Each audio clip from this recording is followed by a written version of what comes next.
28 জানুয়ারি 2010 ঢাকা কেন্দ্রীয় কারাগার। রাত 9:30 থেকে 11টা পর্যন্ত ঢাকা কেন্দ্রীয় কারাগারের আশপাশ ও কারাগারের অভ্যন্তরের সব বিদ্যুৎ একযোগে বন্ধ হয়ে যায়। বন্ধ হয়ে যায় বললে ভুল হবে, বন্ধ করে দেয়া হয়। 1.5 ঘন্টা ঢাকা কারাগারের মতো স্পর্শকাতর জায়গায় কেন বিদ্যুৎ বন্ধ করে রাখা হয়েছিল সেটা একটু পরে বলি। আগে বিদ্যুৎ আবার ফিরে আসার পর কারাগারের অবস্থা কেমন ছিল সেটা বর্ণনা করা যাক। ঢাকা কেন্দ্রীয় কারাগারে ওই দিন কয়েদিদের সবার ভেতরে এমনিতেই কিছুটা অস্থিরতা কাজ করছিল, কারণ তারা জানতো জেলখানায় সেদিন 5 জনের ফাঁসি কার্যকর হতে যাচ্ছে। আর যে 5 জনের ফাঁসি কার্যকর হতে যাচ্ছে তারা সকলেই ছিল অত্যন্ত বিনয়ী, কারাগারের সকলের প্রিয় মানুষ।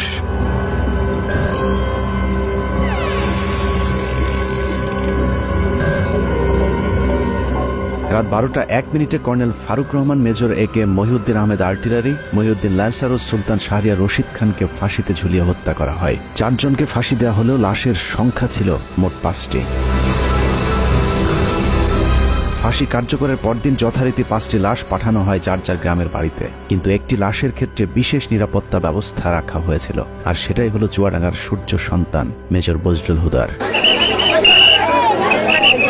মেজর বজলুল হুদার বাড়ি চুয়াডাঙ্গার হাটবোয়ালিয়া গ্রামে সেদিন র্যাব পুলিশের উপস্থিতি দেখে মনে হয়েছে আইন শৃঙ্খলা বাহিনী বোধহয় চুয়াডাঙ্গাবাসীর বিরুদ্ধে যুদ্ধের প্রস্তুতি নিচ্ছে। যুদ্ধের এই আয়োজন ছিল মূলত মেজর বজলুল হুদার মরদেহ যেন কেউ দেখতে না পারে সেটা নিশ্চিত করা। লাশ কেন দেখতে দেয়া যাবে না সেটা জানতে আমরা হাটবোয়ালিয়া গ্রামের মানুষের বক্তব্য শুনতে চেয়েছিলাম। বজলুল ভাইয়ের লাশ আসার সময় আমি আমার পটে যাবো, এর মধ্যে পুলিশের টল, শুধু টল পুলিশের যারা মসজিদে এমন হয় আসা যায় না। তারপরে কিছুক্ষণ পরে শুনলাম ভাইয়ের লাশ আসছে ভোরের দিকে। প্রশাসনের লোক ছিল, ওনার লাশটা প্রথমে হাটবোয়ালিয়া কেন্দ্রে হয়, প্রচুর লোক। এই অবস্থায় বাড়ির ভেতরে ঢুকতে দিয়েছিল না। আমার জানাজাত লাশটা বলার কথা, কিন্তু পুলিশের বাধার কারণে আমি লাশটা বাঁধতে পারিনি। লাশ আসার পরে তার প্রশাসনের লোক যারা আসছিল লাশ নিয়ে, তারা যেখানে টাইম দিয়েছে তাকে দাফন করতে হবে। সে দেশের মানুষের জন্যই মনে করেন সবসময় ছিল, দেশের মানুষের পাশে থাকতো সবসময়। চুয়াডাঙ্গার মানুষের কাছে মেজর বজলুল হুদা ছিলেন এক আদর্শের প্রতীক, যে কারণে আইন শৃঙ্খলা বাহিনীর ব্যাপক উপস্থিতি আর জোর জবরদস্তির পরেও প্রিয় মানুষটিকে শেষবারের মতো একটু দেখতে চাওয়া মানুষের ঢল ছিল চোখে পড়বার মতো। আইন শৃঙ্খলা বাহিনীর নির্দেশনা ছিল 5 মিনিটের মধ্যে মেজর বজলুল হুদাকে দাফন করতে হবে, কিন্তু জনরোষের মুখে আইন শৃঙ্খলা বাহিনী পিছু হাঁটতে বাধ্য হয়। প্রিয় মুখটাকে গোসল না দিয়ে কিছুতেই চুয়াডাঙ্গার মানুষ তার দাফন করাতে চাননি। বাধ্য হয়ে প্রশাসন তাদেরকে আধা ঘন্টা সময় বেঁধে দিয়েছিল দাফন করবার জন্য। 4টা-5টার দিকে আসলো, লোকজন নাই একেবারে, মানে সম্পূর্ণ একেবারে হলো কোনো মানুষজন ঢুকতে দিচ্ছে না। র্যাবের এক কর্মকর্তা আমাকে জিজ্ঞেস করলো কেমন উনি লোক ছিল। তা আমি তখন বললাম যে সে কেমন মানুষ ছিল এটা আপনার কিছুক্ষণ পরে দেখতে পারবেন। তো বলি যে এত ভালো মানুষ তাহলে এরকম একটা কাজ করলো কেন?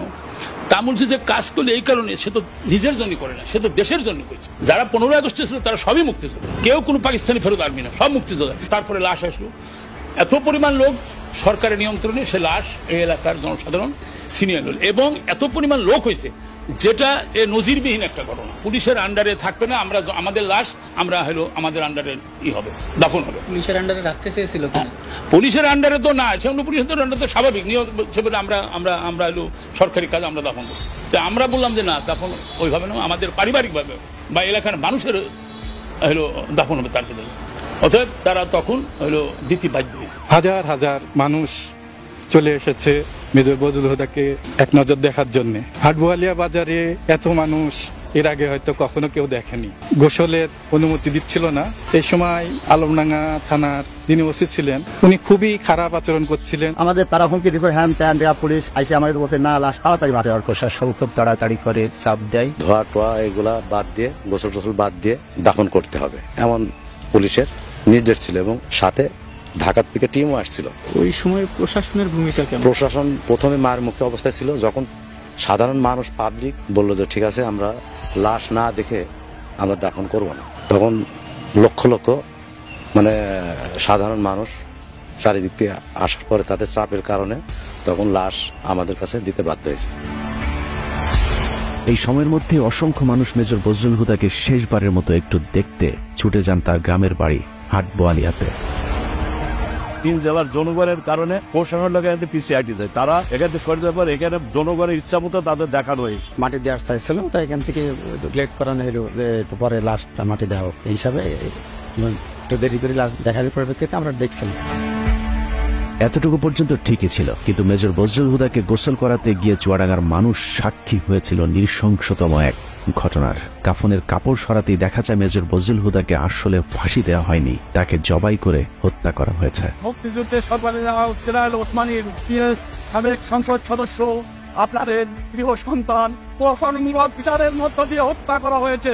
আমরা এই হত্যার বিচার চাই।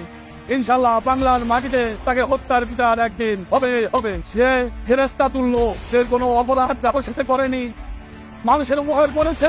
গলার কাপড় খুলে দেখেছে এখান থেকে এত দূর, মানে তুইরা কিনছি না, একদম পুরো মানে ছুরি চালালে যেভাবে হয়, কষাইরা যেভাবে ছুরি চালালে যেভাবে কাটেন ওইভাবে কাটা, সুতা 3-4 পর্ব করে সেটা দিয়ে সেলাই করা, হাতে পায়ে কোথাও আপনাদের নাই। এটা জবাই করা, এটা তার ফাঁসি নাই, কোনো রড গাটা নাই, কিছু নাই।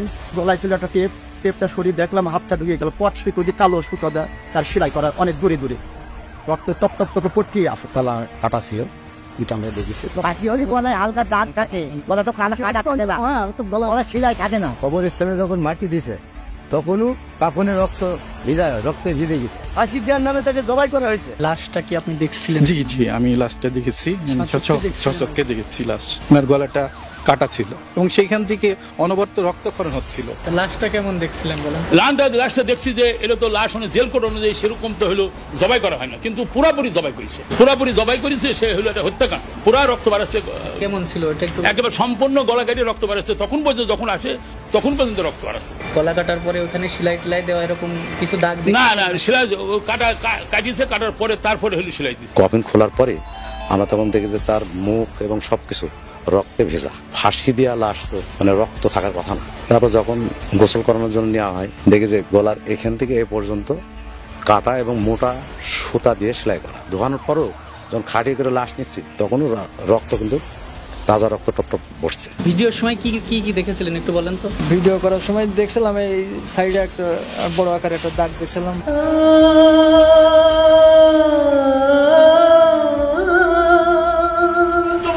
বুকে ব্যথা নিয়ে বেড়াচ্ছে আমার ভাইকে সিরিয়াল পুলিশ শেখ হাসিনা জেলখানায় ঢুকে নিজ হাতে জবাই করে হত্যা করেছিল। আমরা মনে করি যে এটা ফাঁসি দেওয়া হয়নি, শেখ হাসিনা হিংসাত্মকমূলক ভাবে এবং প্রতিশোধমূলক ভাবে সে জেল গেটে যে নিজে হাতে জবাই করেছে। এই হত্যাকাণ্ডের আমরা তীব্র নিন্দা জানাচ্ছি এবং এর বিচারের জন্য ব্যবস্থা করা। বাংলার বীর সন্তান মেজর বজলুল হুদাকে কে কারা কিভাবে জবাই করেছিল সেটা জানতে হলে আবারও 18 তারিখ রাত 9:30 থেকে 11টা পর্যন্ত 1.5 ঘন্টার সেই সময়টাতে ফিরে যেতে হবে, যে সময়টুকুতে ঢাকা কেন্দ্রীয় কারাগার ও তার আশপাশের বিদ্যুৎ বন্ধ করে রাখা হয়েছিল। ওই রাতে ঢাকা কেন্দ্রীয় কারাগারে কয়েক ঘন্টায় যা ঘটেছিল তা হলিউডের হরর থ্রিলার মুভিকেও হার মানাবে। অনুসন্ধানে জানা যায় 2010 সালের 28শে জানুয়ারি রাত 9টার পরপরই জেলগেটের ভেতরে মোট 2টি কালো গ্লাসের গাড়ি প্রবেশ করে। ওই গাড়ির একটিতে এসএসএফ এর সদস্যদের সাথে শেখ হাসিনা এবং অপরটিতে জাহাঙ্গীর কবির নানক, ইসমাইল হোসেন সম্রাট, তৎকালীন ঢাকা বিশ্ববিদ্যালয়ের ছাত্রলীগের দুর্ধর্ষ ক্যাডার সিদ্দিক নাজমুল আলম ছিলেন। ধারণা করা হচ্ছে ওই রাতের অপারেশনের পুরস্কার হিসেবে পরের বছর 2011 সালে ছাত্রলীগের কেন্দ্রীয় সাধারণ সম্পাদকের পদে বসানো হয় নাজমুলকে। এছাড়া সম্রাট ও নানকদেরকেও দেয়া হয় গুরুত্বপূর্ণ দায়িত্ব। এর বাইরে ওই গাড়িতে ভয়ঙ্কর কুৎসিত দেখতে বড় গোফওয়ালা একজন মানুষ ছিল, যার নাম পরিচয় আমাদেরকে কেউ নিশ্চিত করে বলতে পারেনি। ডিএমপি কমিশনার একেএম শহীদুল হক সাহেব ছিলেন, স্বরাষ্ট্র সচিব যে আব্দুল সালাম সাহেব ছিলেন, কারা মহাপরিদর্শক যে ব্রিগেডিয়ার জেনারেল আশরাফুল ইসলাম খান উনিও ছিলেন, আর সম্ভবত ঢাকার ডিসি ছিলেন উনি জিল্লুর রহমান, ঢাকা জেলার ম্যাজিস্ট্রেট অমিতাভ সরকার উনিও ছিলেন ওইখানে, আরো বেশ কিছু লোকজন ছিল। গোয়েন্দা সংস্থার সাবেক কর্মকর্তা জানান ওই রাতে মোট 2টি ফাঁসির মঞ্চ তৈরি করা হয়েছিল। এই 2টি ফাঁসির মঞ্চে দুজন করে মোট 4 জনকে ফাঁসি দেওয়া হয়। দূর থেকে কোন 4 জনকে ফাঁসি দেওয়া হয়েছিল সেটা বোঝা না গেলেও 5ম জনকে ফাঁসি দেওয়া তো দূরের কথা, মঞ্চেই তোলা হয়নি। কিন্তু লাশ বের করবার সময় জেলখানা থেকে মোট 5টি লাশবাহী গাড়ি বের হয়েছিল। ফাঁসি থাকে সাধারণত সেই দিন, তো এটা নরমাল প্রসিজিওর। জেলখানায় নিরাপত্তাটা বেশ স্ট্রং থাকে। সেই দিনও যেটা আমাদের বেশ আলোচিত হয় জেলখানায়, ওই ফাঁসির মঞ্চের কাছে যে 4টা লাশ গাড়িতে উঠানো হয়, কিন্তু আরেকটা লাশ ঠিক প্রশাসনিক ভবনের ওখান থেকে নিয়ে গাড়িতে উঠানো হয়। এই ব্যাপারটা একটু অস্বাভাবিক। একই জায়গায় ছিল না। না, এটা তো আসলে চারটা যেটা লাশ প্রথমে উঠানো হলো এটা তো ফাঁসি মঞ্চের কাছাকাছি, যেটা ন্যাচারাল। ওখানে ফাঁসির পরে ওখান থেকে লাশটা গাড়িতে উঠানো হয়। কিন্তু আরেকটা লাশ যেটা প্রশাসনিক ভবন থেকে বের করা হয়, এটাই হলো, এটার একটা ডিস্টেন্সের ব্যাপার আছে যে এখান থেকে কেন লাশ আসবে এবং কেনই বা এটা গাড়িতে উঠানো, এটাই হলো প্রশ্ন। এই ব্যাপারটা নিয়ে পরের দিন বেশ আলাপ আলোচনা হয় জেলখানার ভিতরেও। ব্যাপারটা একটু অস্বাভাবিক। রাতে শেখ হাসিনার সাথে জেলখানার ভেতরে প্রবেশ করা খুনিরা সোজা চলে যায় প্রশাসনিক ভবনে, আর শেখ হাসিনা পুলিশ, র্যাব এবং স্বরাষ্ট্র মন্ত্রণালয়ের কর্মকর্তাদের সাথে দাঁড়িয়ে থেকে 4 জনের ফাঁসি নিজে প্রত্যক্ষ করেন। ধারণা করা হয় আসলেই তাদেরকে ফাঁসি দেওয়া হচ্ছে কিনা সেটা নিশ্চিত করতেই শেখ হাসিনা সেখানে উপস্থিত ছিলেন। ফাঁসি কার্যকর হবার পরপর শেখ হাসিনাও চলে যান প্রশাসনিক ভবনের ভেতরে। সেখান থেকে রাত 1টার কিছু আগে শেখ হাসিনা ও তার সাথে থাকা খুনিরা সেই একই পাজেরো গাড়িতে করে জেলখানা থেকে বের হন। কারাগারের অন্য আরেকটি সূত্র বজলুল হুদার পরিবারকে জানিয়েছিলেন, সেই রাতে বজলুল হুদাকে কারাগারের প্রশাসনিক ভবনের একটি কক্ষে জবাই করা হয়েছিল, যেখানে শেখ হাসিনা নিজে উপস্থিত ছিলেন এবং বজলুল হুদাকে জবাইয়ের আগে তার বুকের উপর পা চাপা দিয়ে রেখেছিলেন শেখ হাসিনা নিজে।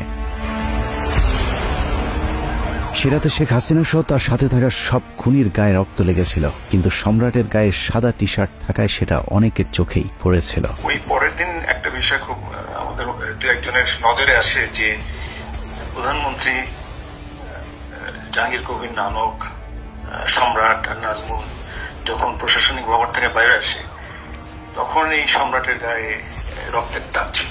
দু একজন এটা দেখতে পায়। এখন ব্যাপারটা হচ্ছে যে এই ধরনের জিনিসগুলো তো আমরা গ্যারান্টি দিয়ে বলতে পারছি না, কিন্তু তখন ওই সময় যে সমস্ত লোকজন উপস্থিত ছিল, যে এখন তারা সবাই এখন বাংলাদেশে বেশিরভাগই আছেন, পুলিশ প্রশাসনের মধ্যেও আছেন, এই সমস্ত অফিসার বা লোকজন যারা উইটনেস ছিল, যারা সাক্ষী ছিল, তাদেরকে এখন ধরলেই এই জিনিসটা মোটামুটি তদন্তের আওতায় আনা যায় এবং তাদের পরিবার যেটা অভিযোগ করে যে তাকে জবাই করে মারা হয়েছে এবং এই যে অস্বাভাবিক অ্যাক্টিভিটিস গুলো যেগুলো জেলখানার মধ্যে দেখা গেছিল ফাঁসির সময়, ফাঁসির পরবর্তীতে, এটা পরিষ্কার তদন্তের মাধ্যমে বের করাটা খুবই সহজ। ঘটনার বর্ণনা শুনে অনেকের কাছেই হয়তো অসম্ভব, অবিশ্বাস্য এক গল্পের মতো মনে হচ্ছে।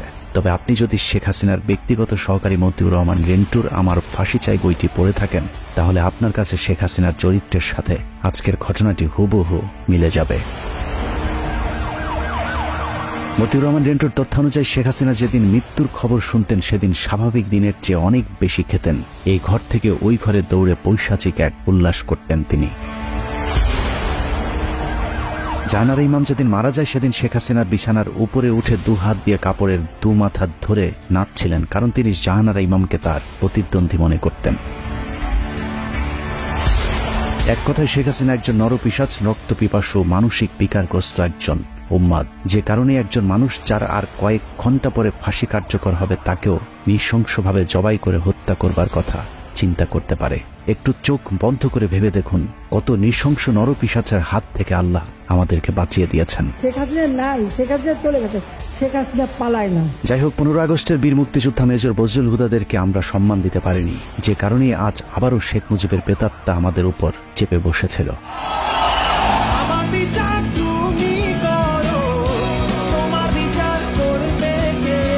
বাংলাদেশের মানুষ 2024 সালে শিক্ষার্থীদের হাত ধরে যেভাবে দুর্বিষহ এক দুঃশাসনের কবল থেকে বেঁচে উঠেছে, ঠিক একইভাবে 1975 সালে major Dalim colonel, Rashid colonel ফারুকার, মেজর বজলুল হুদারা এক অত্যাচারী মাদকাসক্ত বাকশালীর হাত থেকে 7 কোটি বাঙালিকে স্বাধীনতা এনে দিয়েছিল। শেখ হাসিনার দুঃশাসন আমরা চোখে দেখেছি, কিন্তু শেখ মুজিবেরটা আমাদের থেকে আড়াল করে রাখা হয়েছে বলেই আমাদেরকে এখনো তাকে বিতর্কের ঊর্ধ্বে রাখার কথা শুনতে হয়। কিন্তু বাস্তবে শেখ মুজিব তার পরিবার আর দলের লোকজন ছাড়া অন্য সবাইকে তার কৃতদাসে পরিণত করেছিল। শেখ মুজিবের সময় কতটা অরাজক পরিস্থিতি ছিল তা মেজর বজলুল হুদার উইকিপিডিয়ার কয়েকটি লাইন পড়লেই পরিষ্কার হয়ে যাবে। মেজর বজলুল হুদা, মেজর ডালিম আর তার স্ত্রী একটি বিয়ের অনুষ্ঠানে গিয়েছিলেন। সেখানে শেখ কামাল আর তার বখাটে বন্ধুরাও উপস্থিত ছিলেন। এদের মধ্যে সবচেয়ে উচ্ছৃঙ্খল ছিল গাজী গোলাম মোস্তফার ছেলে। কাজী গোলাম মোস্তফা ছিলেন শেখ মুজিবের সবচেয়ে আস্থাভাজন এবং ঢাকা মহানগর আওয়ামী লীগের সভাপতি। অত্যন্ত অসৎ প্রকৃতির এই লোকটিকে শেখ মুজিব রেড ক্রিসেন্টের চেয়ারম্যানের পদেও বসিয়েছিলেন, যিনি গরিব মানুষের চাল, তেল, কম্বল চুরি করে শেখ মুজিবের সাথে ভাগাভাগি করতেন। ক্ষমতার দাপটে বিয়ের অনুষ্ঠানে আসা মেজর ডালিমের স্ত্রীকে অসম্মান করার সাহস দেখিয়েছিল শেখ কামালের বন্ধুরা। এ সময় মেজর ডালিম ও বজলুল হুদার সাথে শেখ কামাল বাহিনীর ধস্তাধস্তির এক পর্যায়ে তারা মেজর ডালিম ও তার স্ত্রীকে তুলে নিয়ে যায়। তাদের খোঁজে একদল সেনাবাহিনী গোলাম মোস্তফার বাসায় অভিযান চালালে শেখ মুজিব তার পুত্র শেখ কামালের বখাটে বাহিনীর কোনো বিচার না করে উল্টো মেজর ডালিম ও বজলুল হুদার সেনাবাহিনী থেকে কমিশন বাতিল করে দেন। এভাবেই পুরো দেশটাকে বর্তমান শেখ হাসিনার মতোই পারিবারিক সম্পত্তিতে পরিণত করেছিলেন Sheikh Mujibur Rahman. Sheikh Mujibur Rahman not deal with the political movement in a democratic way. He was virtually controlling the public, but he could not face the criticism. Mujib ক্ষমতায় টিকে থাকার জন্য হাজার হাজার রাজনৈতিক কর্মীকে হত্যা করে, আর রক্ষী বাহিনীকে দিয়ে উনি উনার রাষ্ট্র ক্ষমতা টিকিয়ে রাখা দলের শাসন করার চেষ্টা করলেন। এসব কারণে 2024 সালের মতো 1975-এর 15ই আগস্টে বাংলাদেশ সেনাবাহিনীর পাশাপাশি ছাত্র, শিক্ষক, পুলিশ সহ সর্বস্তরের মানুষ আনন্দ উল্লাস করেছিলেন। This is how Dhaka looks today. The same tanks on the streets, soldiers still on guard, and yet it is almost as if nothing had happened. There was no rioting, almost no reaction to Sheikh Mujib's murder. Sheikh হাসিনাকে যেভাবে কুকুরের মতো পালিয়ে যেতে হয়েছে, কেউ তার রক্ষায় এগিয়ে আসেনি, ঠিক একইভাবে শেখ মুজিবের লাশ ধানমন্ডি 32 নম্বরে পড়েছিল। কেউ শেখ মুজিবকে একটু দেখতেও আসেনি। কেউ কোনো পদক্ষেপ নিল না, ওই লাশ পড়ে থাকলো 32 নম্বরে। কেন? এত বড় সংগঠন, এত নেতা কোথায় ছিল? জানা যায় লোকজন ডেকে পাওয়া যায়নি। 570 সাবানা রিলিফের কাপড়ে দাফন করা হয়েছিল বাকশাল মুজিবকে। আবার কি এক টুকরো কাফনের কাপড়ও নিয়ে যাননি, কাপড়ের পাড় ছিঁড়ে তারপর সেই কাফন দেওয়া হয়েছিল। অন্যদিকে মেজর বজলুল হুদাদের জানা যায় পুলিশ দিয়েও মানুষের বাঁধ ভাঙা জোয়ার আটকে রাখা যায়নি। মানুষের চাপে আধা ঘন্টার মধ্যে দুবার জানাজার নামাজ পড়ানো হয়েছিল। ওখানে যারা জানাজায় অংশগ্রহণ করতে পারেনি, দ্বিতীয় জানাজা নগরবালা ঈদগাহ মাঠে লক্ষ লক্ষ জনগণ সবাই লাইন ধরে দেখছে, দেখার পরে এখানে তাকে দাফন করা হয়েছে। মেজর ডালিম হুদাদের জন্ম আছে, মৃত্যু নেই। মরণের মধ্য দিয়ে তারা অমর হয়ে আজীবন বেঁচে থাকবে এদেশের মানুষের হৃদয়ে। ভাইয়ের কথা বলে শেষ করতে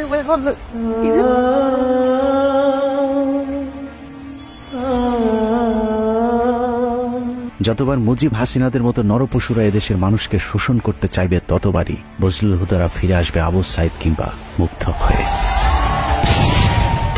আমরা তোমাদের ভুলব না। আল্লাহ হাফেজ।